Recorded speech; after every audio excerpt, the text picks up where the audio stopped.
Sorry, what? I play the violin when I'm thinking. Sometimes I don't talk for days on. And would that bother you? Potential flatmates should know the worst about each other. Oh, you told him about me? Not a word. Then who said anything about flatmates? I did. Told Mike this morning that I must be a difficult man to find a flatmate for.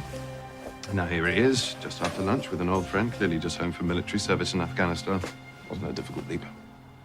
How did you know about Afghanistan? Got my eye on a nice little place in central London. Together we ought to be able to afford it. We'll meet there tomorrow evening, 7 o'clock. Sorry, got a dash. I think I left my riding crop in the mortuary. Is that it? Is that what? We only just met, and we're going to go look at a flat. Problem? We don't know a thing about each other. I don't know where we're meeting. I don't even know your name.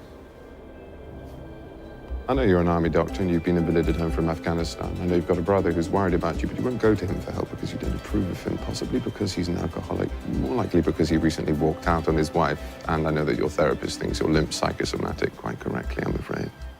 It's enough to be going on with, don't you think? The name's Sherlock Holmes and the address is 221B Baker Street.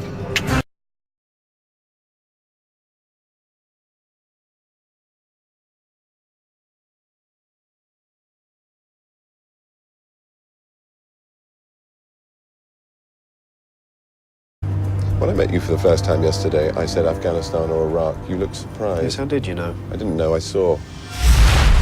Your haircut, the way you hold yourself says military. But your conversation as you entered the room A bit different from my day. said trained at Bath, so army doctor, obvious. Your face is tanned, but no tan above the wrists. You've been abroad, but not sunbathing.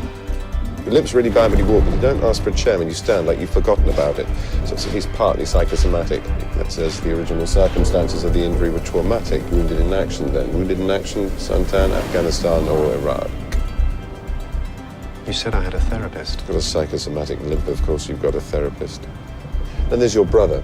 Your phone, it's expensive, email-enabled MP3 player. Are you looking for a flat share? You wouldn't waste money on this. It's a gift, then. Scratches, not one. Many over time. It's been in the same pocket as keys and coins. Man sitting next to me wouldn't treat it as one luxury item like this, so it's had a previous owner. Next bit's easy, you know it already. The engraving.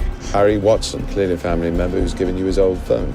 Not your father, this is a young man's gadget. Could be a cousin, but you're a war hero who can't find a place to live. Unlikely you've got an extended family, certainly not one you're close to. So, brother, it is. Now, Clara. Who's Clara? 3 kisses says there's a romantic attachment. Expense of the phone says wife, not girlfriend.